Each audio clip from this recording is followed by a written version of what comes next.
Eto maganda. Sabi po ni Tatay Digong, ayon kay BP Sara, we are all ruled by destiny. And I am here because of my destiny, whether rightly or wrongly. Okay? Si Tatay Digong po pala ay naniniwala sa destiny, no? Destined siya para mapunta sa ICC, makulong sa ICC. Yun po ang destiny niya. Alam niyo po, matagal ko nang sinasabi to dito sa ating channel, no? Ang sinabi ko sa ating channel, si Tatay Digong talaga. Pero hindi ako naniniwala na wala siyang hand dito, di ba? Kasi yung destiny ng tao talagang ang paniniwala ko, ikaw yung nag-o-open ng sarili mong destiny, di ba? Kasi si Tatay Digong kaya siya destined to be the greatest president in our history, no? Kasi po si Tatay Digong, ginawa niya naman yung part niya. Hindi naman ubra na pinakulong lang siya kaya siya magiging dakilang presidente. May masasabi rin tayo. Halimbawa, yan po yung contention natin kung bakit po mahirap ituring si Ninoy Aquino bilang isang hero, di ba? Lahat siguro marami sa inyo may edad na, no? Naabutan yung kamatayan ni Ninoy, naabutan yung panahon ni Cory. Halos lahat na nakikinig dito, no? Matatandaan nyo yung kamamatay ni Ninoy at saka nung nakaupo si Cory Aquino. Talagang lahat, 'di ba? Yung Ninoy Aquino Stadium, dati Rizal Stadium, nagkaroon na Ninoy Aquino Stadium sa loob na Rizal. Tapos yung dating Parks and Wildlife, Ninoy Aquino, yung airport natin, naging Ninoy Aquino, Ninoy Aquino Avenue, Ninoy Aquino Park, Ninoy Aquino ganun. Akala mo nung panahon ni Cory, no? Si Ninoy Aquino na ang greatest hero sa Pilipinas. Pero bakit hindi niya natagalan yung test of time? Kasi ang pagiging hero po, itetest ka niyan sa haba ng panahon. Pagka mamatay mo pa lang at naging presidente asawa mo, malamang hero ka. Pero ang test ng pagiging hero talaga, yung 100 years ka na, 100 years ka ng tigok, hero pa rin ang turing sa'yo. Halimbawa, sila Bonifacio, sila Rizal, ang tagal-tagal na nilang tegi, hero pa rin sila. Si Ninoy, hindi niya natagalan. Wala pang 50 years, isinusukan na siya. Kasi,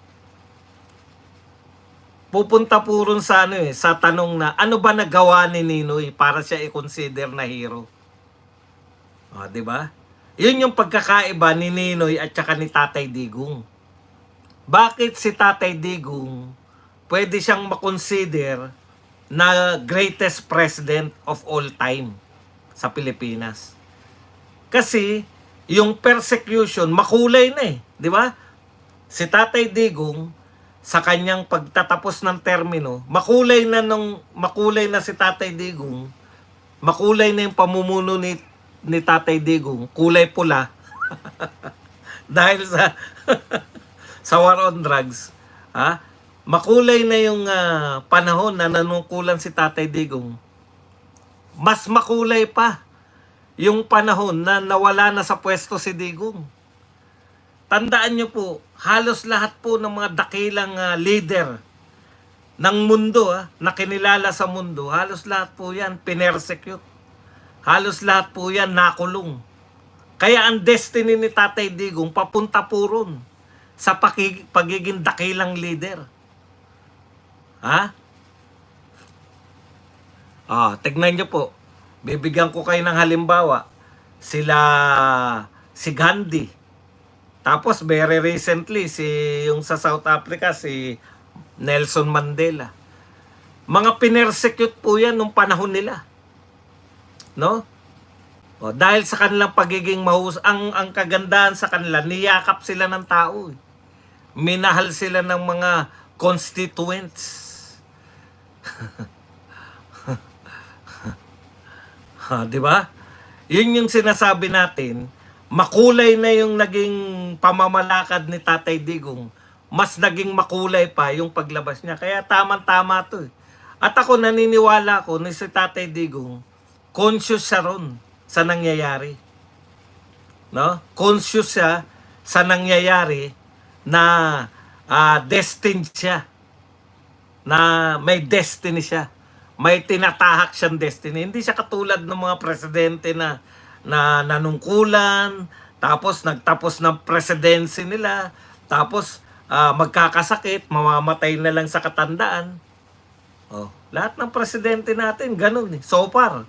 Pero yung mga namatay sa TB, si Quezon. Sino pa ba iba yung mga namatay bigla? Si Manuel Rojas. Pero si Tatay Digong lang ang pinakamakulay yung buhay after ng panunungkulan.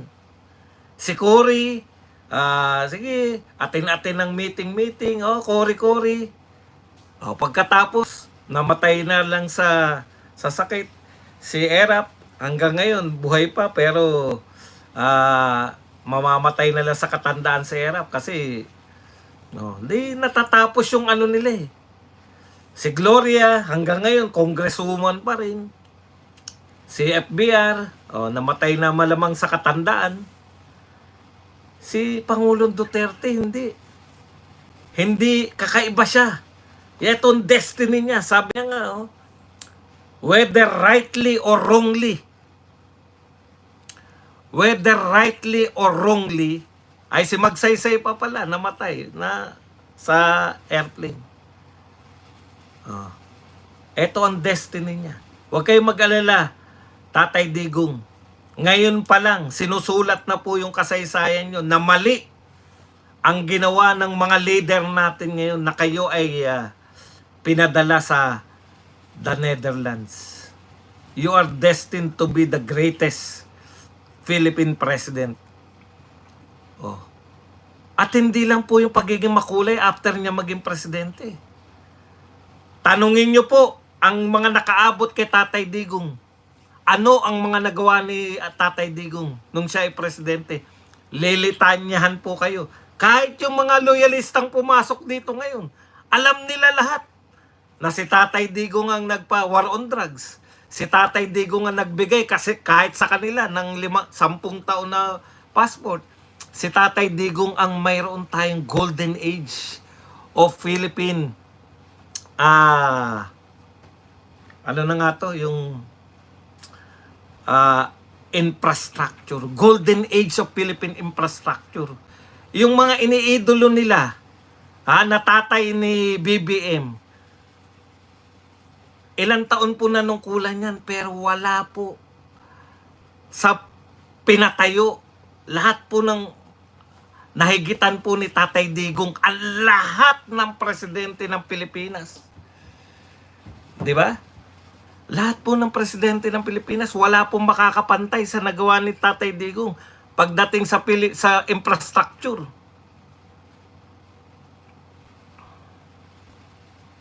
Totoo po yan. Sa dami po na nagawa. Hinahamon natin tong mga narito. Total, nagsipasok na rin lang kayo. Hindi nyo madidinay. Kayo mismo, baka pati anak nyo, produkto ng libreng edukasyon. Kolehiyo, ni Tatay Digong. Baka kayo mismo, produkto kayo, meron kayong lisensya 10 taon ngayon. Meron kayong passport na 10 taon ngayon. Na naglalakbay kayo sa mga napagawa na patayo nung panahon ni Tatay Digong. Lulan-lula kayo. Kayo naman. Pustahan tayo, walang maibibigay ang mga yan. Aba, may bumagsak daw infrastructure kay Tatay Digong. Kailan naman yun? Saan naman yun? Ano naman yung infrastructure yun? Huwag niyong isisi. Yung bumagsak nung panahon ni BBM, nasanay lang kayo. Tignan nyo, kailan bumagsak yan? 2025. Sino presidente? Si Digong? Hindi pala si Digong ang presidente ng 2025. Nasanay lang kayo.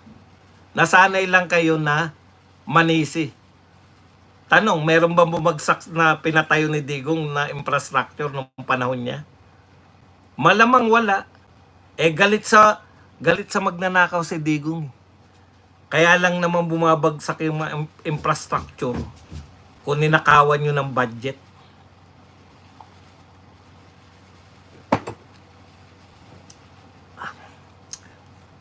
Di ba? Hayaan nyo lang sila. Hayaan nyo sila mag-enjoy. O sabihin nyo naman, sa dinami-dami nyong pumasok. Sa dinami-dami nyong pumasok dito, huwag kayo magtatanggal. Sa dinami-dami nyong pumasok, magbigay naman kayo ng isang proyekto ni BBM. Magbigay naman kayo ng isang proyekto ni BBM. Isa lang. Pucha kami, kahit na natutulog kami, kaya namin magbigay. Kayo isa lang. Kung talagang meron. Alam niyo po ba, practically, 4 years lang po nanungkulan si Tatay Digong ng maayos kasi pandemya na eh. Eto po walang pandemya. Walang pandemya. Pero walang proyekto, walang pandemya, walang proyekto. Sangkatutak pa rin ang utang. Yan ang tatak ni BBM.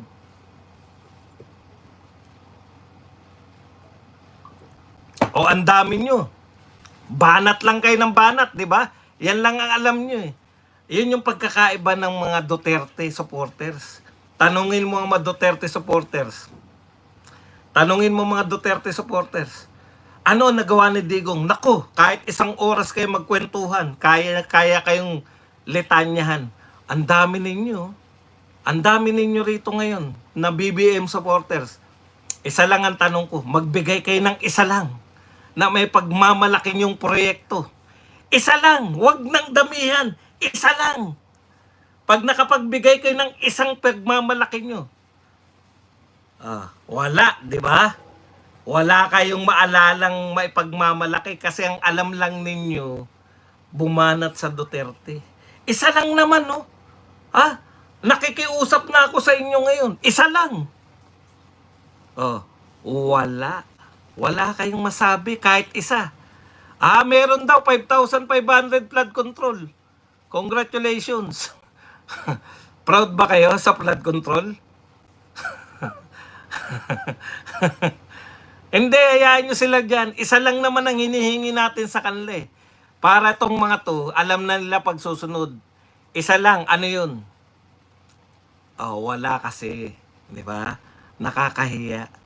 Wala kayong maipagmalaking kahit isang proyekto. Ayuda. 20 pesos na bigas. Bakit hindi nyo may pagmalaki? Isa lang. May cancer hospital na kayo? Meron na raw hospital para sa cancer. Pinagmalaki mo, pumunta ka ron sa sinasabi, hukay pa lang. Groundbreaking pa lang, pinagmamalaki nyo na. Bakit po pinagmamalaki nila yung groundbreaking pa lang? Wala kasi sila maipagmalaki. Flood control daw, tsaka dalawa na raw. Yung pangalawa daw, yung hospital ng cancer. Ni poste nga, wala pa eh.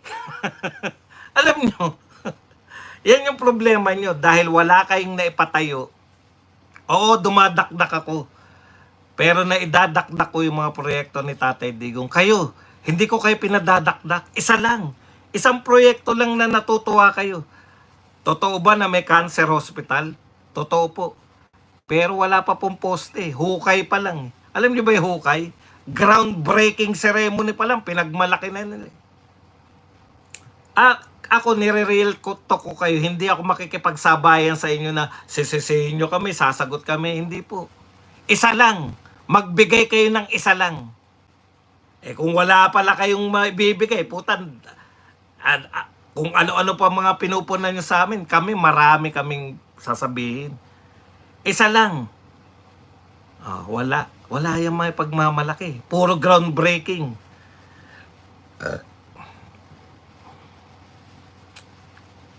Wala, di ba? Kaya kayo, bago kayo pumasok dito kay Badong, mga pledges, imagine, sa tindi, alam niyo po, Mahilig magmalaki yung mga ano niyo, yung mga pinuno niyo.